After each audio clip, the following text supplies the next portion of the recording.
Greetings, my fellow YouTubers, and welcome to Big D's Entertainment Rankings and Reviews. My name is Doyle, better known to y'all as the Big D, as I'm now on the final day of a week of Disney.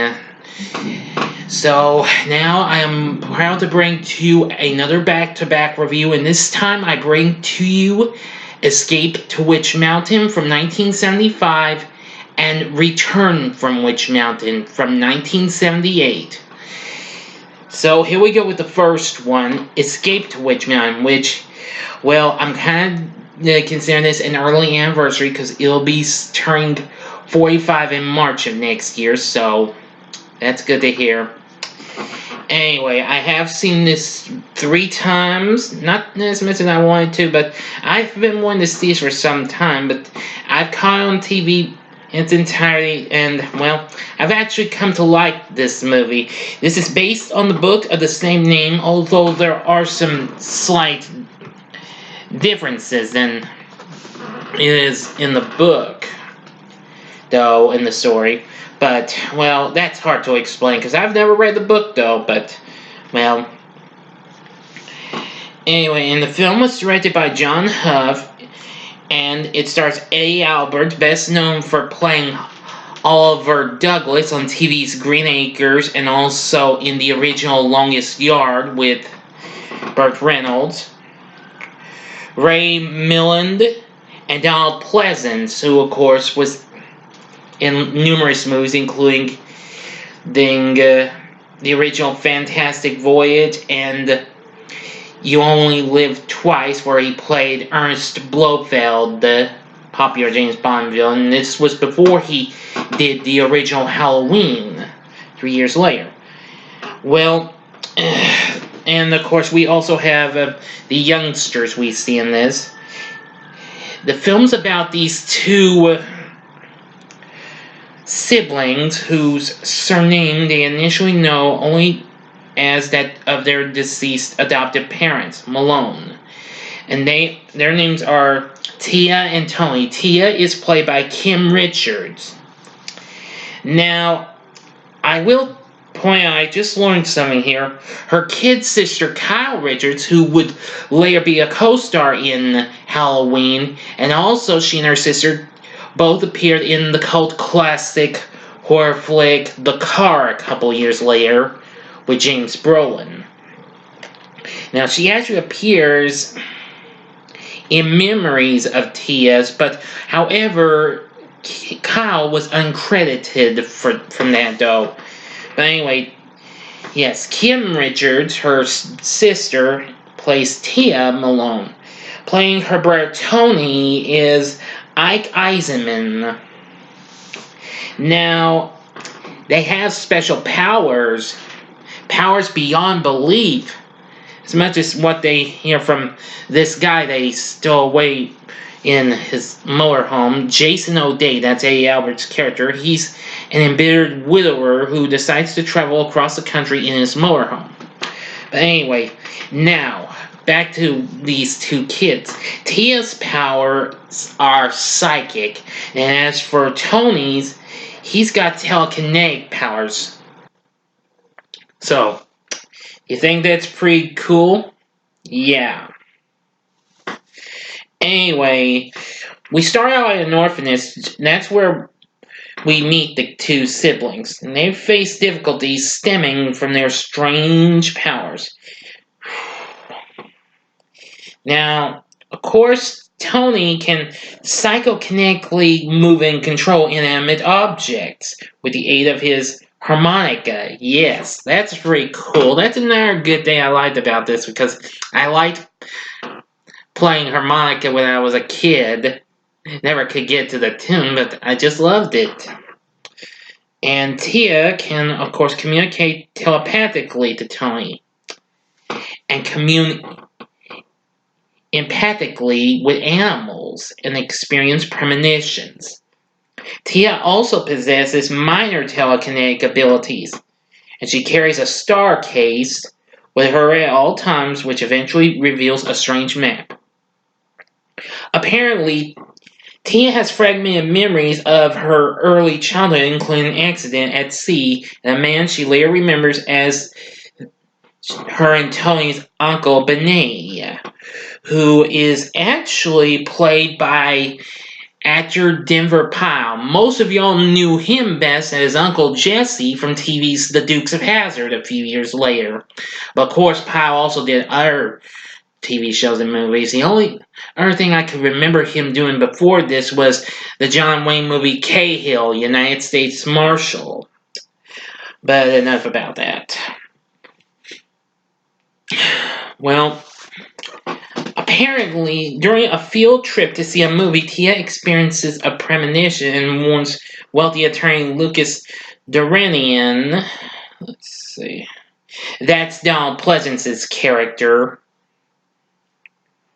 against a potentially dangerous accident. He informs his employer, millionaire Aristotle Bolt. Oh, let me see. Yeah, that's Ray Milland's character. So, of the kid's unique abilities. And so, Bolt is obsessed with the paranormal and demands that Lucas retrieve the children at all costs. And so his detective work leads him to the orphanage where he poses as Tia and Tony's uncle. Though not under the name Benet, he takes him to Bolt's mansion. Now, I'm really not going to try and give too much more of the story. I want you all to see this movie, so I'm not going to give much more of the story because some of y'all may or may not have seen this movie. I think most of y'all are more familiar with the 2009 reboot called Race to Witch Mountain, which I've only seen it one time. But I'm not covering that though. If I watch it again, maybe I will in the future. But anyway, apparently they soon start to have a little bit of fun until they have learned something, that they are being monitored via a closed-circuit TV system and are fully aware of their powers. So, on the night of this revelation, Tia and Tony make an escape. Yes, so apparently they managed to do that, but like I said, I'm not going to spoil more of this, but soon they managed to escape Duranian and a thug named Uberman, who go after them. And they hide out in a green and white Winnebago motorhome owned by a crotchety old widower named Jason O'Day. But he's initially negative toward the kids, but he gradually begins to recognize their powers and the truth of their story. So, they have a lot of fun with Jason and trying to avoid Bolt and Duranian and Uberman from being in avoiding getting caught again. But they go through all sorts of hijinks in this here fun-filled adventure. Now, the question is, would I recommend it? You better believe it. Yes. Definitely look into Escape to Witch Mountain. I think it's absolutely great. Now, the ending to the movie, which I'm not going to give too much detail, is real good. And they do get reunited with their Uncle Benet. But that's all I'm telling you. I'm not going to tell you how, though. You need to watch the movie. Okay? I do appreciate you understanding, okay? But again, I would really like it if you give this a try. This movie is on Disney Plus, so go to Disney Plus and look up Escape to Witch Mountain. I think you'll really like it. Okay? Now, and the same goes for the follow-up movie, which is 1978's Return from Witch Mountain. Now then, let's see. Now, of course, this is just based on the characters, which, of course, was created by Alexander Key, who did the story, and wrote an actual novelization of the film for Disney. Now, Ike Eisenman, Kim Richards, and Denver Pyle all return in this as Tony, Tia, and Uncle Benet. But they soon encounter two new villains. Letha Wedge, played by legendary actress Bette Davis, who happens to be a greedy woman using the last of her money to finance the scientific experiments of Dr. Victor Gannon, who is our other villain, played by Christopher Lee. Yep. He's in this. So, this was released in March of 78, so that'd be 3 years later after its predecessor. And about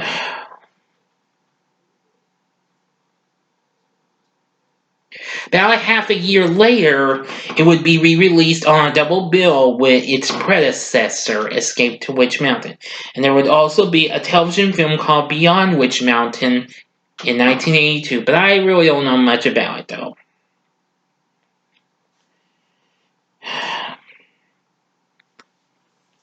Now, there are some other familiar names in here, including Jack Sue, who, of course, would be a popular star on TV's Barney Miller at the time. Richard Bacallion, who has appeared in numerous Disney movies. And Jeffrey Jacquet, who later that same year would be a supporting character in the first season of TV's Mork and Mindy. Anyway, Tony and Tia are in need of vacation, so Uncle Benet drops them off in their flying saucer at the Rose Bowl Stadium in LA. But soon they get separated after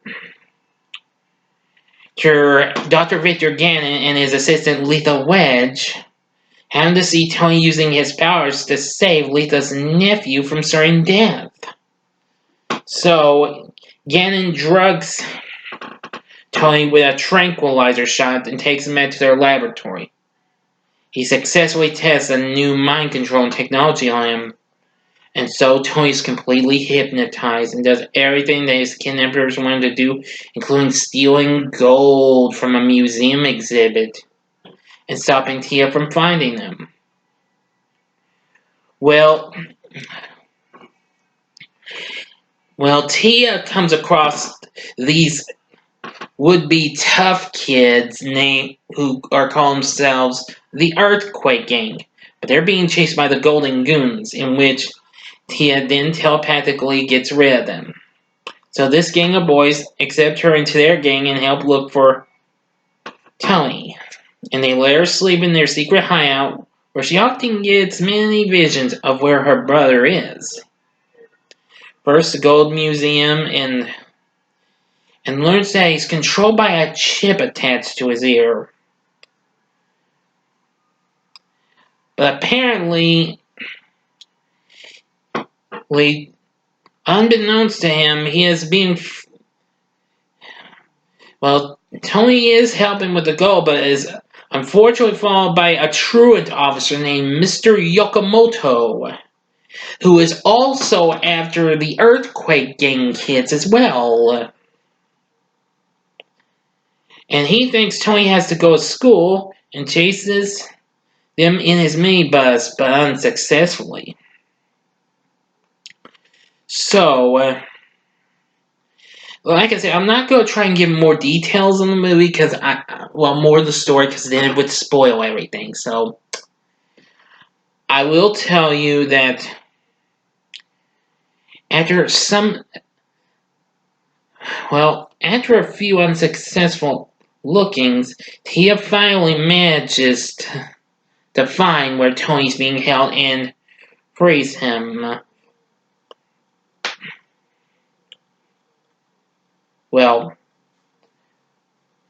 But apparently however, she was too late. He was already gone, as she telepathically asks a goat that's with the doctor called Alfred, who is in the house to help her find the Earthquake Gang. And so They do, and well, soon they get to where the gang is and meet Mr. Yokomoto, who helps them out. Driving to the location after she uses her powers to fix up his minibus. And soon they encounter to where the doctor and Letha and Tony are at a plutonium plant, where the news is given about the plant that stresses on the word molecular flow. So there is kind of a telekinetic,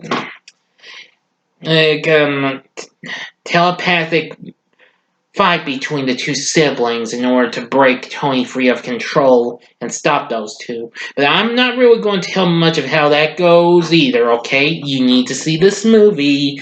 So would I recommend it? You better believe it.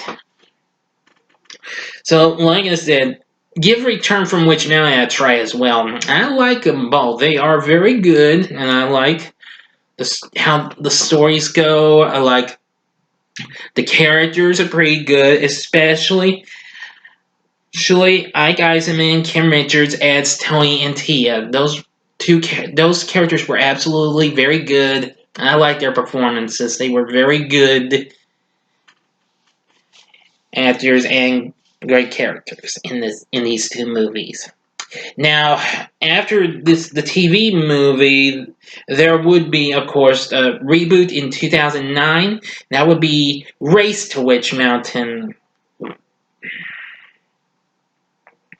Yeah, but that's kind of hard to explain. I don't know who plays the boy in this group, but I know Sophia Robb, who was in movies like Because of Winn-Dixie and Charlie and the Chocolate Factory was in it, and so was Dwayne Johnson.